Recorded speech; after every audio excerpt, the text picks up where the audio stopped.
Olá, você viajante do canal Partiu Por Aí. Ah, você perdido nos seus pensamentos, aborrecido com um monte de coisas aí, assombrado por discussões calorosas de divórcio, separação, não sei o que, isso é complicado, né? Mas você sabia que na Idade Média isso era muito pior? Não sabia? Era. Eu vou te contar já, depois da vinheta, como é que era essa loucura de divórcio na Idade Média. Fica comigo. Partiu?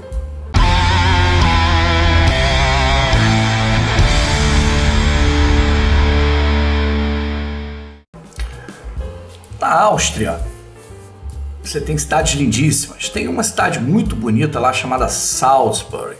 Salzburg tem muita coisa legal. De Salzburg, por exemplo, vem Mozart. Tem lá a casa do Mozart. Você tem palácios lindíssimos, né?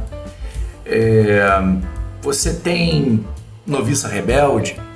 Eu já estive em Salzburg, inclusive paguei um micão lá e algum dia eu vou contar isso no diário de bordo, tá? Mas hoje a história é diferente, porque de Salzburg, daquela região ali, veio a primeira citação de uma figura, de um personagem, do nosso personagem de hoje, do nosso Gare de Lyon, que era um alemão. Ele não era austríaco, na verdade, mas a primeira citação dele foi exatamente ajudando, auxiliando um arcebispo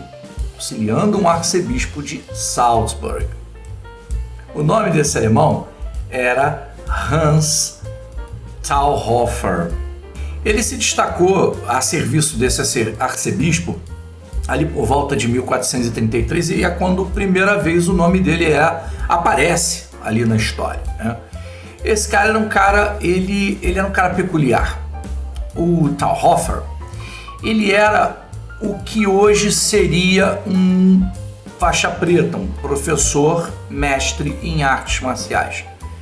Ele era especializado em ensinar, principalmente esgrima, luta armada, luta desarmada e coisas do tipo. Essa era a especialidade dele. O nome disso, na época, era Fencing Master. Era a profissão dele. O Talhofer, ele, para auxiliar na didática dele, ele produziu vários manuais.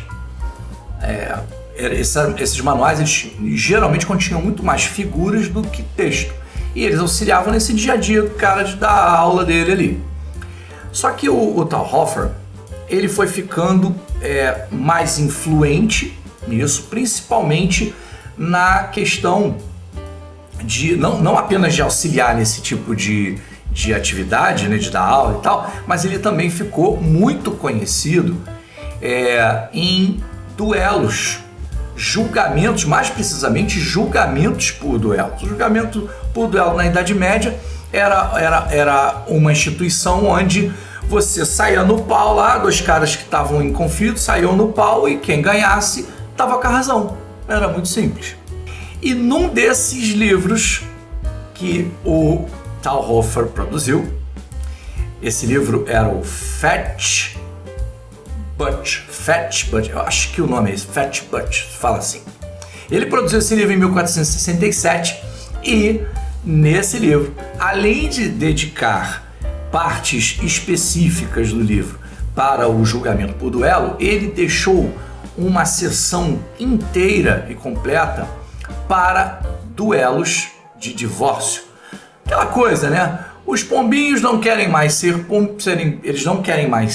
pombinhos e estão brigando para saber quem tem a razão. Você vai ver que isso hoje é complicado, mas naquela época a coisa era bem mais nebulosa. Porque, a igreja na época medieval, a igreja não aceitava, ela não admitia o divórcio. Então era tudo muito complicado nesse aspecto.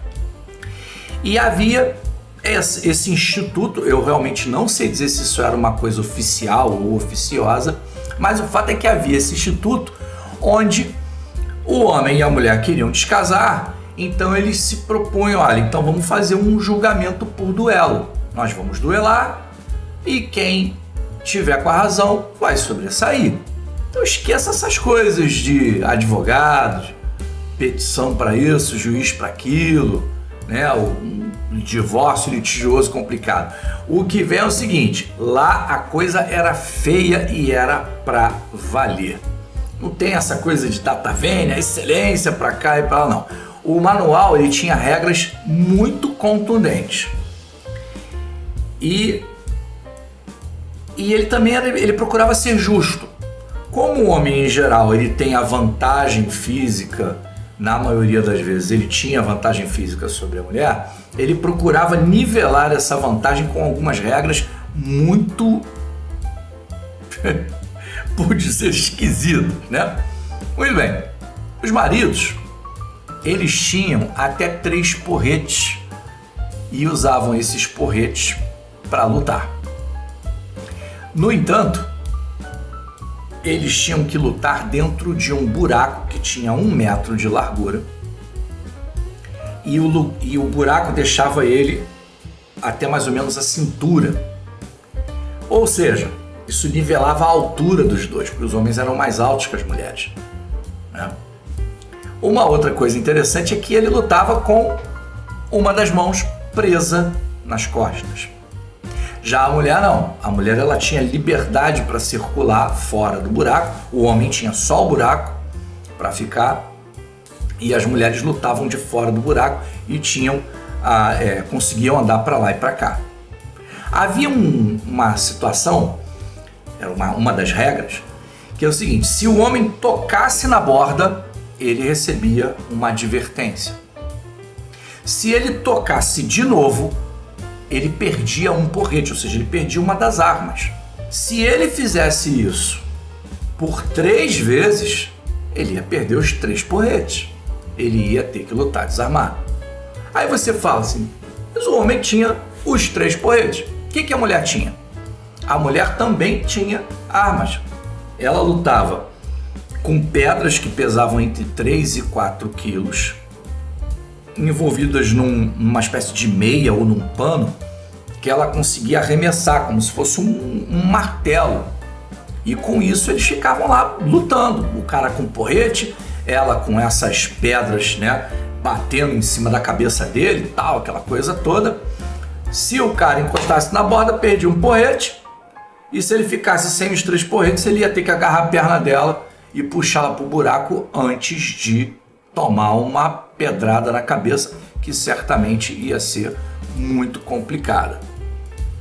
O manual do Talhofer, ele era tão detalhista nesse tipo de duelo que ele, inclusive, ele trazia conselhos de que roupa era mais apropriada, que roupa era mais adequada para aquela batalha, para aquele duelo, as melhores técnicas, considerando inclusive o gênero.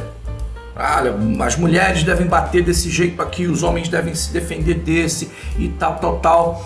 E ele também trazia dicas, né, conselhos, instruções passo a passo para que cada um pudesse explorar as vulnerabilidades inerentes ao outro.